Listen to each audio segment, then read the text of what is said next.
مقدس ہے جو آقا کریم صلی اللہ تعالی علیہ وسلم پر نازل کیا گیا۔ قرآن یہ فعلان کے وزن پر ہے،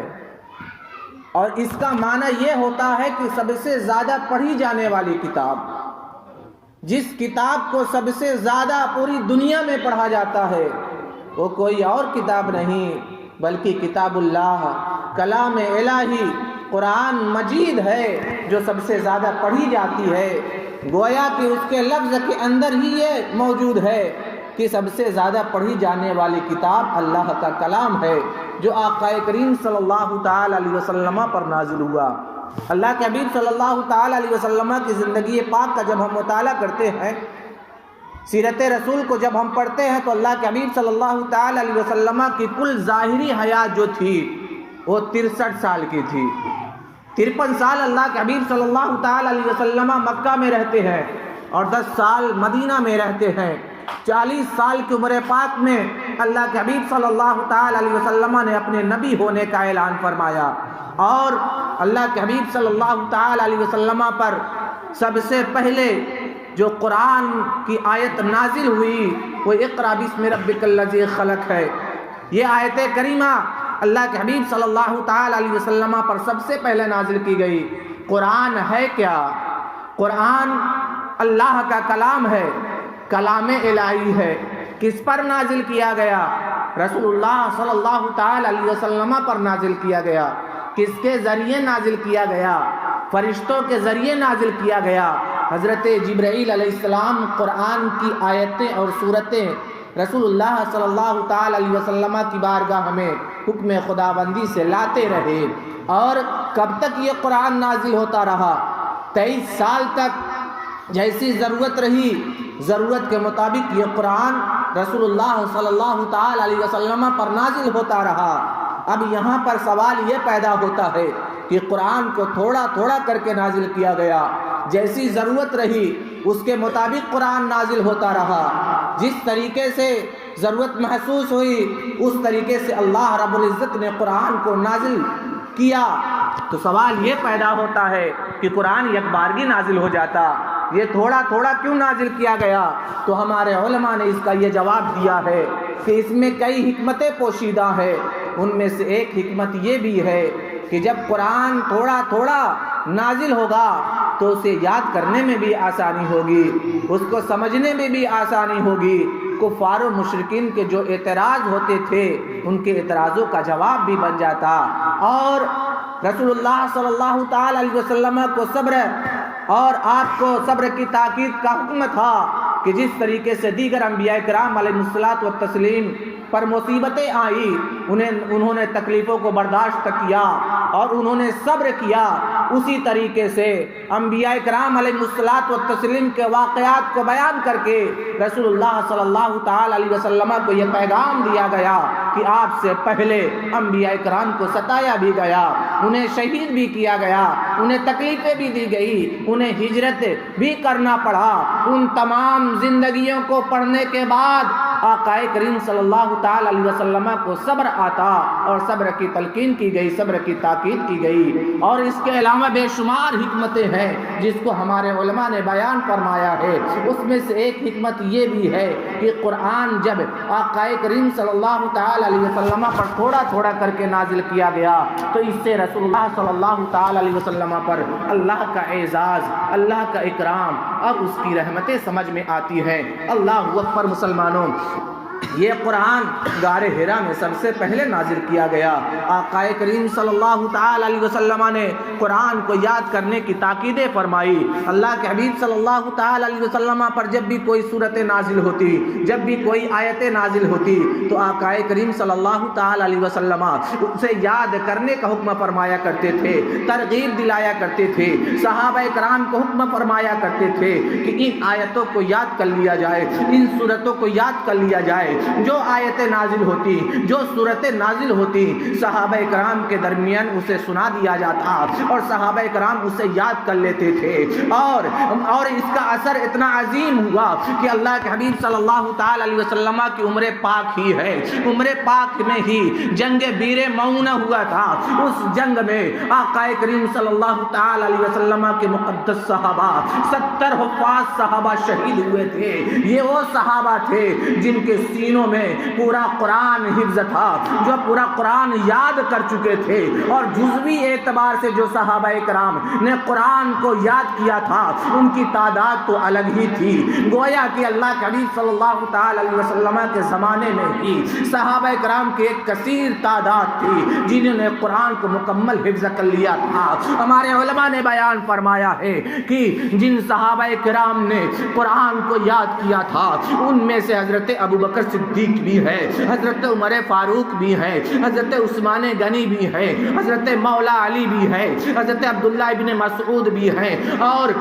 حضرت ابی بن کعب بھی ہے، حضرت زید بن ثابت بھی ہے، اور اس طریقے سے دیگر صحابہ کرام ہیں جن کا نام علامہ شیخ عبدالحق محدث دہلوی رحمۃ اللہ تعالی علیہ نے اپنی کتاب مدارج النبوہ میں 41 صحابہ کو جو رسول اللہ صلی اللہ تعالی علیہ وسلم کے حفظ قرآن انہوں نے کیا تھا، 41 صحابہ کو انہوں نے رقم فرمایا ہے۔ 41 صحابہ کو رقم فرمانے کے بعد ان کی حیات کے تعلق سے ان کی مختصر سی زندگی کو بیان کیا گیا ہے۔ اللہ اکبر مسلمانوں، حضرت شیخ عبدالحق محدث دہلوی رحمۃ اللہ تعالی علیہ نے ان 41 صحابہ کو بیان کیا ہے جنہوں نے قرآن کو یاد کر لیا تھا، جنہوں نے قرآن کو حفظ کر لیا تھا، اور بھی بے شمار صحابہ کرام تھے۔ اور جب یہ قرآن نازل کیا گیا تو قرآن کو صرف یاد ہی نہیں کیا گیا بلکہ قرآن کو لکھا بھی گیا، اس کی آیتوں کو بھی لکھا گیا، اس کی صورتوں کو بھی لکھا گیا، اور آقا کریم صلی اللہ تعالی علیہ وسلم کے زمانے میں نزول وحی کے وقت جو قرآن لکھا گیا اسے ہی تدوین اول کہتے ہیں، اسے ہی جمع قرآن اول کہتے ہیں۔ اللہ اکبر مسلمانوں، قرآن جس کا نزول ہوتا رہا، آقا کریم صلی اللہ تعالی علیہ وسلم نے اسے صرف حفظ پر اکتفا نہیں کیا بلکہ اسے لکھنے کا بھی اہتمام فرمایا، اس کی کتابت کا بھی اہتمام فرمایا، اسے لکھنے کا بھی حکم دیا۔ آپ اہل عرب کے ذہانت و فطانت کے بارے میں جانتے ہیں کہ وہ کتنے ذہین ہوا کرتے تھے، ان کا قوت حافظہ کتنا عمدہ ہوا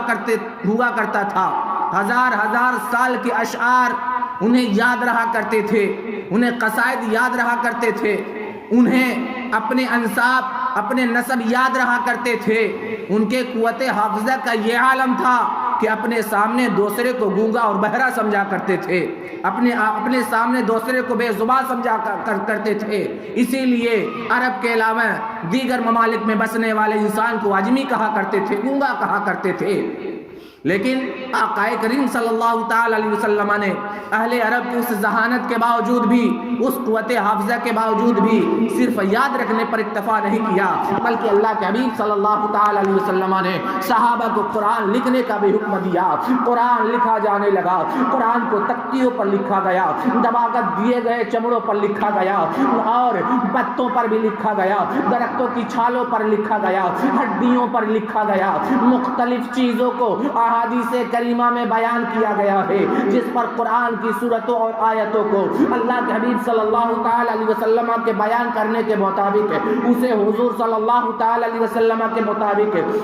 آپ کے حکم کے مطابق اسے لکھا جاتا رہا۔ آقا کریم صلی اللہ تعالی علیہ وسلم نے اس طریقے سے قرآن کی حفاظت کا اہتمام فرمایا، قرآن کو لکھ لیا گیا۔ لیکن یہ جو قرآن لکھا گیا تھا یہ الگ الگ تختیوں پر تھا، الگ الگ ہڈیوں پر لکھا گیا تھا، الگ الگ درخت کے چھالوں پر لکھا گیا تھا، الگ الگ دوسری اشیاء پر لکھا گیا تھا، اکٹھا نہیں لکھا گیا تھا۔ لیکن جب آقا کریم صلی اللہ تعالی علیہ وسلم کا وصال ہو جاتا ہے، آقا کریم صلی اللہ تعالی علیہ وسلم کے وصال فرما جانے کے بعد حضرت ابوبکر صدیق خلیفہ ہوتے ہیں، ان کے بعد حضرت عمر فاروق خلیفہ ہوتے ہیں، ان کے بعد حضرت عثمان غنی خلیفہ ہوتے ہیں، ان کے بعد حضرت مولا علی خلیفہ ہوتے ہیں. اس کے بعد حضرت امام حسن رضی اللہ تعالیٰ عنہ خلیفہ ہوتے ہیں. اس کے بعد حضرت امیر معاویہ یہ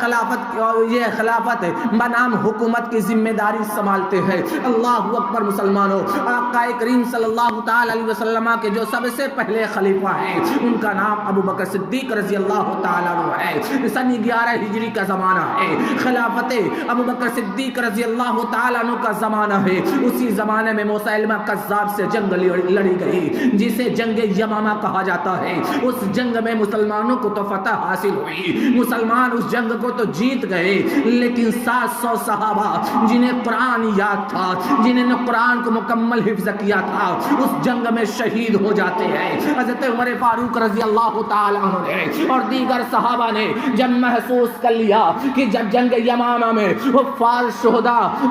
صحابہ کے شہادت کا یہ عالم ہے تو دیگر جنگوں میں بھی شہید ہوتے جائیں گے, اور قرآن جو ان کے سینوں میں محفوظ ہے, یکجا محفوظ ہے قرآن ان کے سینوں میں, کہیں یہ قرآن ان کے ساتھ ساتھ تک نہ چلا جائے. اس لیے حضرت ابو بکر صدیق رضی اللہ تعالیٰ عنہ کی بارگاہ میں حضرت عمر فاروق رضی اللہ تعالیٰ عنہ ضرورت کو محسوس کرتے ہوئے آتے ہیں اور آنے کے بعد عرض کرتے ہیں کہ میں یہ چاہتا ہوں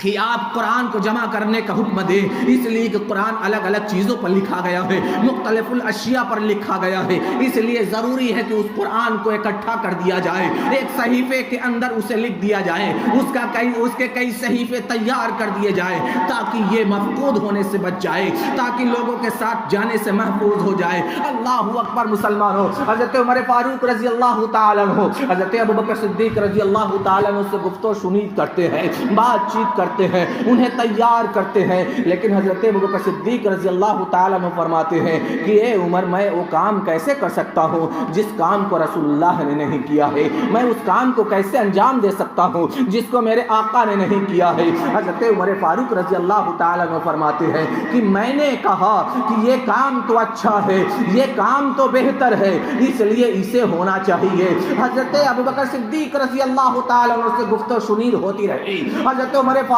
انہیں تیار کرتے رہے, یہاں تک کہ حضرت ابوبکر صدیق رضی اللہ تعالیٰ عنہ فرماتے ہیں کہ اللہ نے میرے دل کو کشادہ فرما دیا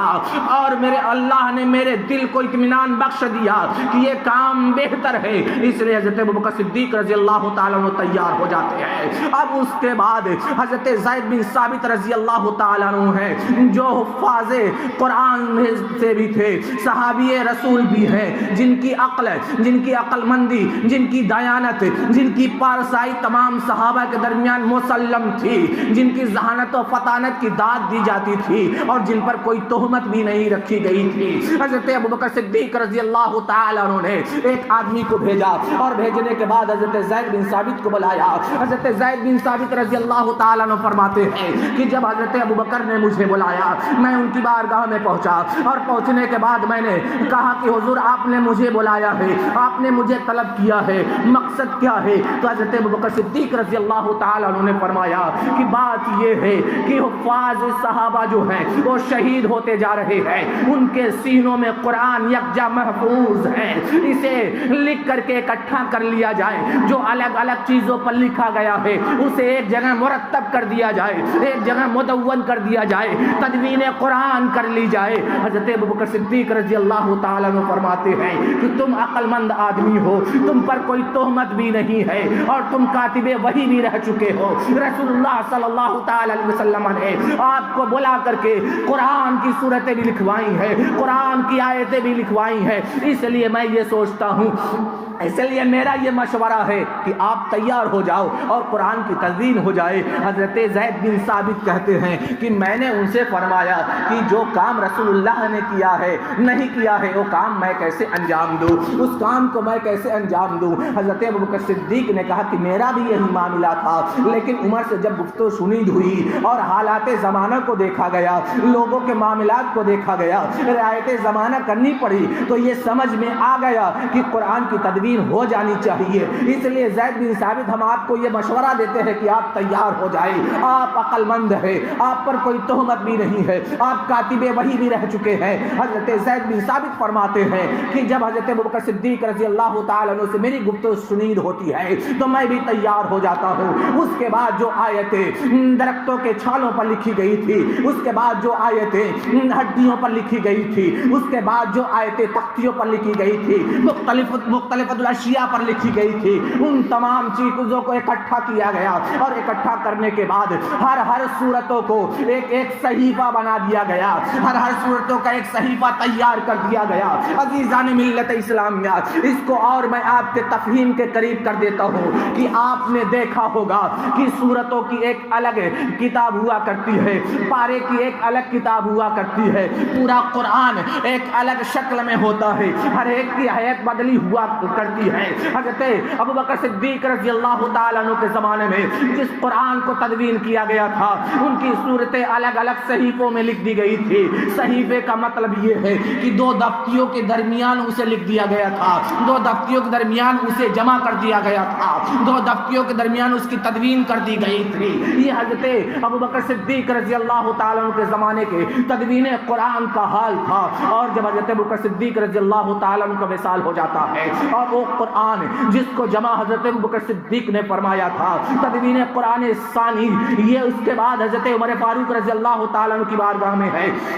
اور جب حضرت عمر فاروق رضی اللہ تعالیٰ عنہ کی شہادت ہو جاتی ہے تو شہادت فاروقی کے بعد وہ قرآن کا نسخہ حضرت حفصہ، حضرت عمر فاروق رضی اللہ تعالیٰ عنہ کی بیٹی، آقا کریم صلی اللہ تعالیٰ علیہ وسلم کی زوجہ محترمہ کی بارگاہ میں رہتا ہے، یہاں تک کہ حضرت عثمان غنی رضی اللہ تعالیٰ عنہ کی زمانہ خلافت ہے، اور خلافت کے زمانے میں ابھی 25 ہجری کا زمانہ ہے، رسول اللہ صلی اللہ تعالیٰ علیہ وسلم کا وصال کیے ہوئے ابھی 15 سال کا زمانہ گزرا ہے کہ مسلمانوں میں انتشار ہو جاتا ہے، مسلمانوں میں اختلاف ہو جاتا ہے۔ یہ اختلاف کیسا تھا؟ حفاظ کو بھی معلوم ہے، علماء کو بھی معلوم ہے، قراء کو بھی معلوم ہے کہ قرآن 7 زبانوں میں نازل کیا گیا تھا، 7 لغتوں پر نازل کیا گیا تھا، اور ہر ایک کو اس بات کی اجازت تھی کہ وہ اپنی لغتوں کے مطابق قرآن کو پڑھیں۔ اس پر زبر زیر پیش نہیں لگایا گیا تھا۔ یہ زبر زیر پیش، جزم، تشدید اور سکون یہ جو لگایا گیا ہے، یہ بعد کے زمانے میں لگایا گیا ہے، حجاج ابن یوسف کے زمانے میں اس کو لگایا گیا ہے۔ اللہ اکبر مسلمان ہو، اس وقت جو قرآن تھا وہ بغیر اعراب کے تھا، بغیر زبر زیر پیش کے تھا، بغیر تشدید کے ساتھ، بغیر تشدید کے تھا، بغیر سکون کے تھا۔ اللہ اکبر مسلمان ہو، حضرت عثمان غنی رضی اللہ تعالیٰ عنہ کا زمانہ خلافت ہے۔ اس زمانہ خلافت میں جب مسلمانوں میں انتشار ہوتا ہے، اور انتشار اس بات میں اور اختلاف اس بات میں ہوتا ہے کہ لوگ جب اپنی زبانوں میں قرآن کی تلاوت کرتے ہیں تو دوسرے سے یہ کہتے ہیں کہ تیری زبان صحیح نہیں ہے، بلکہ جس زبان میں، جس لغت میں میں قرآن کی تلاوت کرتا ہوں یہی صحیح ہے، تمہاری زبان غلط ہے۔ اور جب اتنا شدید قسم کا یہ اختلاف ہوا، اتنا بھیانک صورت یہ اختیار کر جاتا ہے، اللہ اکبر مسلمان ہو، حضرت عثمان غنی رضی اللہ تعالیٰ عنہ کی بارگاہ میں کئی مسائل بھی پیش کیے گئے، جس سے یہی ثابت ہوتا تھا کہ مسلمانوں میں انتشار پیدا ہو چکا ہے، مسلمانوں میں اختلاف ہو جائے گا۔ اور جس طریقے سے بنی اسرائیل کے لوگوں نے اپنی کتابوں کے تعلق سے فتنہ و فساد برپا کیا ہے، اسی طریقے سے کہیں مسلمان بھی آپس میں لڑنا پڑے۔ اس لیے ضرورت کو دیکھتے ہوئے حضرت عثمان غنی رضی اللہ تعالیٰ عنہ نے اجلہ صحابہ کرام کو بلایا، ممتاز صحابہ کرام کو بلایا، اور بلانے کے بعد ایک مشورہ کیا۔ مشورہ فرمانے کے بعد آپ نے کہا کہ جمع قرآن ضروری ہے اور رسم عثمانی ضروری ہے، قریش کی لغت کے مطابق قرآن کو تحریر کرنا یہ ضروری ہے، اور اس میں حکم کا ہونا ضروری ہے کہ قرآن قریش کی زبان میں نازل کیا گیا ہے، اسی کے مطابق تلاوت بھی ہونی چاہیے اور اسی کے مطابق تحریر بھی ہونی چاہیے۔ اس طریقے سے حضرت عثمان غنی رضی اللہ تعالیٰ عنہ نے اپنے زمانے خلافت میں یہ حکم جاری کر دیا، اور حضرت زید بن ثابت رضی اللہ تعالیٰ عنہ موجود ہے اور دیگر صحابہ کرام موجود ہیں، سب کو یہ حکم ہوتا ہے، جتنے بھی وہاں صحابہ تھے سب کی طرف سے یہ مشورہ ہوتا ہے کہ قرآن کو قریش کی لغت کے مطابق لکھا جائے، اور جو حکم ہوا تھا اسی کے مطابق قرآن کو لکھا گیا اور اس کے نسخے تیار کیے گئے۔ جب مکمل 30 پارہ لکھا جا چکا تو اس کو 2 دفتیوں کے درمیان اکٹھا کر دیا گیا۔ اب وہ قرآن جو الگ الگ صورتوں کے اعتبار سے الگ الگ صحیفوں میں موجود تھا، وہ قرآن اب 2 دفتیوں کے درمیان آ جاتا ہے۔ اسی لیے ایک کسی بزرگ نے بڑی پیاری بات کہی ہے جس کا مفہوم یہ ہے، قرآن کی تعریف انہوں نے یہ کی ہے، غالباً نور الانوار میں یہ تعریف بیان کی گئی ہے اور دیگر اصول فقہ کی کتابوں میں یہ تعریف بیان کی گئی ہے کہ قرآن وہ ہے جو اللہ کی کتاب ہے، جو رسول اللہ پر نازل کی گئی ہے، فرشتے کے ذریعے نازل کی گئی ہے، جس کے نقل متواتر میں، اس کو منتقل ہونے میں، نقل ہونے میں کوئی شبہ نہیں ہے، یہ نقل متواتر ہے اور قطعی ہے۔ اللہ اکبر مسلمانوں، اس قرآن کو جمع کر دیا گیا اور دو دفتیوں کے درمیان جمع کر دیا گیا۔ آج جو قرآن ہمارے سامنے موجود ہے یہ حضرت عثمان غنی رضی اللہ تعالیٰ عنہ کی خلافت کے زمانے میں دو دفتیوں کے درمیان اکٹھا کر دیا گیا، جو صورتیں الگ الگ تھی ان سب کو 30 پاروں میں رسول اللہ صلی اللہ تعالیٰ علیہ وسلم کی وہ مقدس صحابہ جنہوں نے آقا کریم صلی اللہ تعالیٰ علیہ وسلم کی تعلیم کے مطابق قرآن کی آیتوں کو انہوں نے پڑھا تھا، قرآن کی صورتوں کو انہوں نے پڑھا تھا اور قرآن کی آیتوں اور صورتوں کو رسول اللہ کی تعلیم کے مطابق انہوں نے یاد کیا تھا بعین ہی اسی طریقے سے حکم توفیقی کے مطابق، حکم توقیفی کے مطابق اس قرآن کو نقل کر دیا گیا اور یہ نقل متواتر ہے۔ اور حضرت عثمان غنی رضی اللہ تعالیٰ عنہ کے زمانے میں کئی نسخے تیار کیے گئے تھے، جس میں سے ایک نسخہ مدینہ المنورہ رہا، ایک نسخہ مکہ المکرمہ رہا، ایک نسخہ ملک شام آیا، ایک نسخہ یمن بھیجا گیا، ایک نسخہ بصرہ بھیجا گیا، ایک نسخہ کوفہ بھیجا گیا اور ایک نسخہ بحرین بھیجا گیا۔ اتنے نسخے حضرت عثمان غنی رضی اللہ تعالیٰ عنہ کے زمانے میں تیار کیے گئے تھے اور اسی کے مطابق قرآن کی تلاوت ہوتی تھی اور اسی کے مطابق قرآن کی نشر و اشاعت ہوتی اور اسے شائع کیا جاتا۔ اللہ اکبر مسلمانوں، یہ وہ قرآن ہے جو رسول اللہ صلی اللہ تعالی علیہ وسلم کے عہد سے لے کر کے حضرت عثمان غنی رضی اللہ تعالیٰ عنہ کے زمانے تک قرآن کی تدوین ہوتی رہی۔ آقا کریم صلی اللہ تعالی علیہ وسلم کے زمانے میں قرآن کی تدوین ہوئی، اسے تدوین اول کہا جاتا ہے۔ حضرت ابوبکر صدیق رضی اللہ تعالیٰ عنہ کے زمانے میں قرآن کی جو تدوین ہوئی اسے تدوین ثانی کہا جاتا ہے۔ اور آقا کریم صلی اللہ تعالی علیہ وسلم کے جان نثار صحابی حضرت عثمان غنی رضی اللہ تعالیٰ عنہ کے زمانے میں جو قرآن کی تدوین ہوئی اسے تدوین ثالث کہا جاتا ہے۔ اور حضرت عثمان غنی رضی اللہ تعالیٰ عنہ کو جمع قرآن کے لقب سے یاد کیا جاتا ہے، انہیں جامع قرآن کہا جاتا ہے، یعنی قرآن کو جمع کرنے والے کہا جاتا ہے۔ اللہ